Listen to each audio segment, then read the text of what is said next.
एक बार की बात है, गौतम बुद्ध का आनंद नाम का एक प्रिय शिष्य था। वह उसके साथ नदी के किनारे टहल रहे थे। तभी उन्होंने देखा कि एक युवा राजकुमारी शाही पालकी के पास खड़ी थी। वह चिंतित दिख रही थी। बुद्ध उसके पास गए तब उन्हें पता चला कि वह पास के राज्य से लौट रही है। यह यात्रा थका देने वाली थी, इसलिए पालकी को ढोने वाले सेवक थक गए थे। राजकुमारी को आगे ले जाना उनके लिए मुश्किल हो रहा था, लेकिन राजकुमारी को किसी खास अवसर के लिए महल जल्दी पहुंचना था, इसलिए राजकुमारी चिंतित थी। बुद्ध ने फैसला किया कि वह राजकुमारी को मदद का प्रस्ताव देंगे। इस प्रस्ताव से राजकुमारी की परेशानी थोड़ी कम हुई। बुद्ध ने राजकुमारी को पालकी में बैठाया और अपने शिष्य आनंद के साथ पालकी को काफी दूर तक ले गए। बुद्ध की इस उदारता से सेवकों को भी खुद को तरोताजा करने का मौका मिल गया। जब सेवकों की थकान दूर हो गई, तब उन्होंने राजकुमारी को महल पहुंचाने का भार अपने कंधों पर ले लिया। इस तरह बुद्ध और शिष्य आनंद का राजकुमारी को अलविदा कहने का समय आ गया। दोनों ने बड़े ही आदर के साथ प्रणाम कहा और अपने रास्ते चल पड़े, लेकिन राजकुमारी ने इस सहायता के लिए किसी भी तरह का आभार नहीं दिखाया। बस उसने हाथ लहराकर अलविदा कह दिया था। आनंद राजकुमारी के इस बर्ताव से अंदर ही अंदर काफी नाराज था, लेकिन वह चुपचाप चल रहा था, इस उम्मीद में कि बुद्ध इस पर कोई प्रतिक्रिया देंगे। मगर इसके विपरीत बुद्ध के चेहरे पर एक अजीब सी खामोशी थी, और इस खामोशी में एक अपार शांति थी।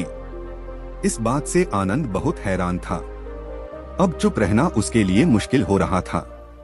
उसने नाराजगी भरे लहजे में कहा, वह हमारी सहायता के लिए थोड़ा तो आभार व्यक्त कर सकती थी। क्या आपको नहीं लगता उस राजकुमारी को शिष्टाचार सिखाने की जरूरत थी? बुद्ध धीरे से मुस्कुराकर बोले, आनंद, किसी चीज से बहुत ज्यादा उम्मीद लगा लेना हमारे निराशा का कारण बन जाता है।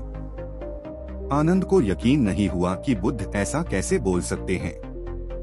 उसने कहा, हम उसे इतनी दूर तक ले गए, कम से कम वह मुस्कुराकर अलविदा तो कह सकती थी। क्या एक मुस्कान भी उसके लिए बहुत कीमती थी? बुद्ध, मुझे सच में बहुत गुस्सा आ रहा है। आखिरकार हम उसे ढोकर इतने दूर तक ले गए थे।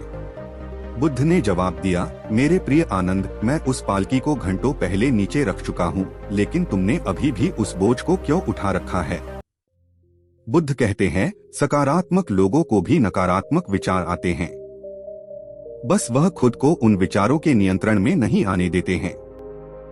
विचार मेहमान की तरह है, उन्हें आने और जाने दो।